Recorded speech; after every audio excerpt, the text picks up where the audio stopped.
3 दिनों के भीतर बेमौसम बारिश होने के नाते के कारण 10 लोगों की असामयिक मृत्यु हुई है, जिसके लिए हम सब उनके प्रति जो है वो अपनी ओर से श्रद्धांजलि अर्पित करते हैं और हम सब उस दुखी हैं इस अकाल मृत्यु से। लेकिन उस ऐसे प्रकरण में माननीय मुख्यमंत्री जी ने जो मृत किसान हैं उनको 4 लाख रुपए उनके परिवारजनों को सहायता दिए जाने का निर्णय किया है और सभी जिलाधिकारियों को निर्देश दिए हैं कि अविलंब उनके खातों में 4-4 लाख रुपए उनके परिवारजनों को भेजे जाएं। तो आज से वो कार्रवाई प्रारंभ हो जाएगी। 4 जनपदों के भीतर कार्यों ने दी है,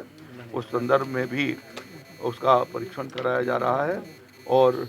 खास ये विशेष रूप से जो ललितपुर, अंबेडकर नगर, बुलंदशहर और प्रतापगढ़ में, तो वहाँ जो क्षति का आकलन होगा उसके आधार से उनको क्षतिपूर्ति दी जाएगी। राज्य सरकार सभी किसान भाइयों के साथ है और उनको हर संभव सहायता करने के लिए जो मापदंडों के भीतर है उसको करेंगे।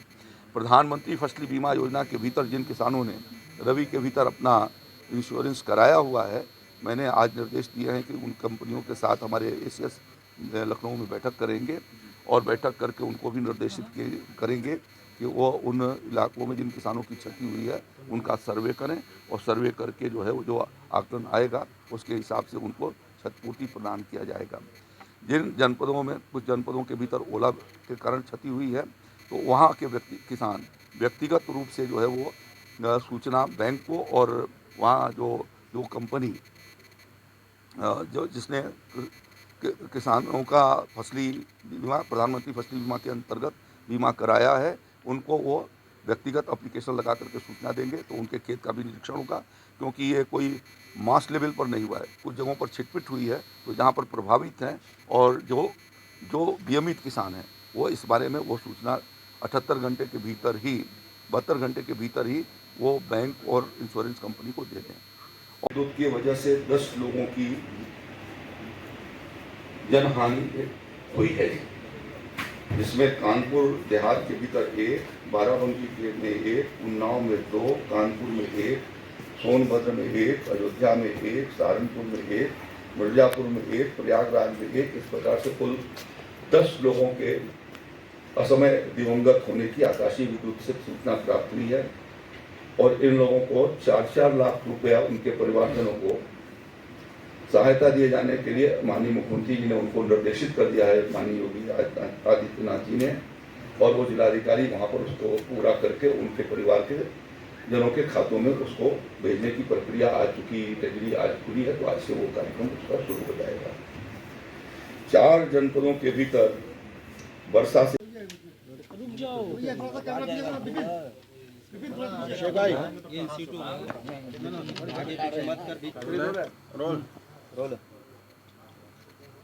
प्रधानमंत्री जी के आदरणीय नरेंद्र मोदी जी के आह्वान पर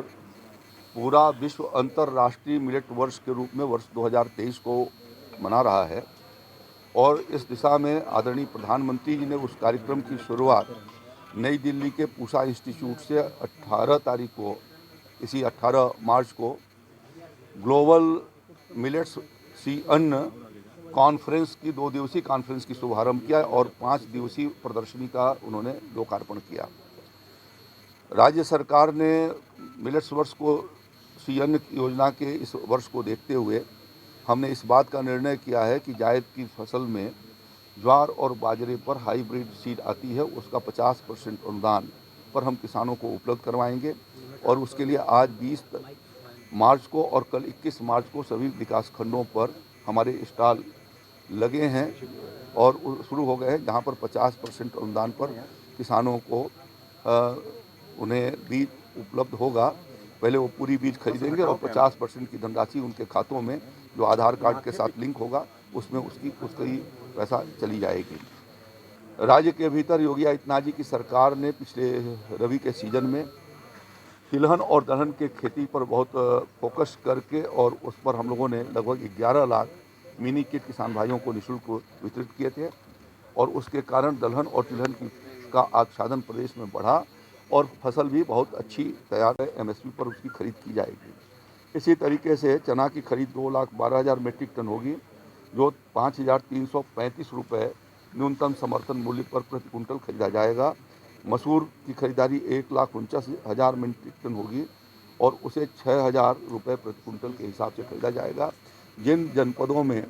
इस फसलों की, इन तीनों फसलों में से 10,000 हेक्टेयर से ज़्यादा की खेती हुई है, उनमें प्राथमिकता के आधार पर उन जनपदों के भीतर हमारे क्रय केंद्र लगाए जाएंगे। और यह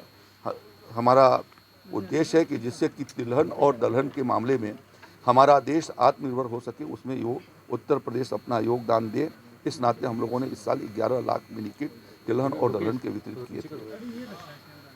राज्य के भीतर पीएम किसान सम्मान निधि को के लाभार्थियों को, जो पात्र लाभार्थी हैं, आदरणीय प्रधानमंत्री मोदी जी की और उत्तर प्रदेश के मुख्यमंत्री योगी आदित्यनाथ जी की इच्छा है कि सबका संतृप्तिकरण किया जाए, जो पात्र किसान है उसको प्राप्त हो। और इसके लिए हम लोग एक पूरा बृहद संतृप्तिकरण अभियान 10 मई से लेकर के और 31 मई के बीच में चलाएंगे, और जिसके भीतर हर ग्राम सभा के भीतर कृषि विभाग, राजस्व का लेखपाल और साथ में पंचायत सेक्रेटरी और पोस्ट ऑफिस के कर्मचारी और साथ साथ में कॉमन सर्विस सेंटर का व्यक्ति लैपटॉप या कंप्यूटर लगा करके रहेगा, जिसके माध्यम से उनके डाटा को ठीक करके और वहीं पर यदि लैंड का उनकी वेरिफिकेशन होना है तो उसका भी वैलिडेशन वहाँ पर करते हुए एक साथ वो रिपोर्ट जा सके, जिससे कि हमारे जो किसान भाई छूट गए हैं या जिनका न सीडिंग कराए जाए, आधार या लैंड रिकॉर्ड का सीडिंग नहीं कराए जाने के नाते उन्हें यदि पीएम किसान सम्मान नहीं मिल रहा है तो उसका उससे समाधान हो सकेगा, तो उस पर भी कार्रवाई की जाएगी। मंत्री जी, देखिए, आलू के खरीद के लिए 650 रुपये कुंटल राज्य सरकार ने दाम तय कर दिए हैं, और लगभग मुझे लगता है कि परसों तक मैंने पूछा था तो 60,000 कुंटल के करीब जो है वो 630 के रेट से खरीदा गया है, जिससे आलू के दाम सुधरे हैं। और जिनकी खुदाई नहीं हुई है उसका जो क्षति का आकलन आएगा जो जिलाधिकारी तदनुसार कार्रवाई। अखिलेश यादव पश्चिम बंगाल दौरे पर हैं। 2024 लोकसभा चुनाव को लेकर विपक्ष एकजुट हो रहा है, लगातार बीजेपी पर हमला बोलते हुए नजर आ रहे हैं। उनका कहना है कि 2024 में बीजेपी को पूरी तरह से उत्तर प्रदेश में साफ कर देंगे। किस विपक्ष की बात कर रहे हैं? अखिलेश यादव अखिलेश यादव जी क्या करते हैं उसके बारे में पूछ रहे हैं, किस विपक्ष की बात कर रहे हैं? कि कांग्रेस को छोड़ करके जो मुख्य विपक्षी दल है, हम बात करेंगे। बसपा के साथ उन्होंने किया था, बसपा किनारे हो गई थी, तो कौन सा विपक्षी दल है? मंत्री जी, एक सवाल कृषि उत्पादन बढ़ाने की बात कर रहे हैं, दूसरी तरफ प्रदेश में तेजी से जमीन, जो खेती योग्य जमीन है वो घटती चली जा रही है, वो रेजिडेंशियल कॉलोनी बनती जा रही है या फिर उसमें कंक्रीट के जंगल बनते जा रहे हैं, तो इसको लेकर कोई योजना है क्या सरकार की तरफ? उसके लिए हमने पिछली बार आए थे तो प्रेस कॉन्फ्रेंस किए थे, शायद आप उसको भूल गए हैं, कि राज्य के भीतर पंडित दीनदयाल किसान समृद्धि योजना चला रहे हैं, जिसके भीतर अगले 4 साल के भीतर हम 2 लाख हेक्टेयर से ज़्यादा, 2,10,000 हेक्टेयर के करीब जमीन को,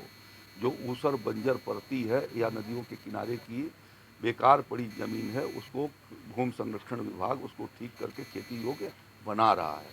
और उसके लिए राज्य सरकार ने 560 करोड़ रुपए का प्राविधान इस साल, जो चालू साल रहा है उससे लेकर के, और 2024 तक के लिए प्राविधान कर रखा है, तो उस पर काम चल रहा है। मंत्री जी, बात की जाए एमएसपी को लेकर लगातार सरकार को घेरती रहती है विपक्ष, इस पे क्या कहेंगे? एमएसपी जितनी प्रधानमंत्री मोदी जी की सरकार ने बढ़ाई है, यदि वो बढ़ाए, जो उसके पूर्व की जो सरकारें थी यदि बढ़ाई होती तो आज किसान बहुत आगे निकल गया होता। ये प्रधानमंत्री जी को मैं धन्यवाद देना चाहता हूँ कि उन्होंने आने के बाद बहुत सारे फसलों की एमएसपी 2 गुना से ज़्यादा किया, और बहुत सारे फसलों की 1.5 गुना से ज़्यादा एमएसपी प्रधानमंत्री जी ने बनाई है। उदाहरण के रूप में जब उनकी सरकार बनी थी तो धान का एमएसपी 1310 रुपये था, और इस साल जब खरीदी गई है तो 2040 रुपये के आधार पर खरीदी गई है। गेहूं का एमएसपी उस समय 1400 रुपये था, और इस साल जो खरीद होगी रबी की वह 2125 रुपये के आधार पर होगी। इसी से अनुमान लगाया जा सकता है कि जो लोग बात कर रहे हैं उनको कोई यह बात कहने का अधिकार नहीं है। जब अवसर था तो वो चूके, और प्रधानमंत्री मोदी जी ने और योगी जी ने दोनों ने मिल करके प्रधानमंत्री जी ने एमएसपी बढ़ाई और योगी आदित्यनाथ जी की सरकार ने किसानों की बृहद पैमाने पर खरीद की। धन्यवाद। सर एक्चुअली क्या था ना, प्रेस वार्ता कर रहे थे सूर्य प्रताप शाही मंत्री जी, उसी की वजह से नहीं उठाए हैं।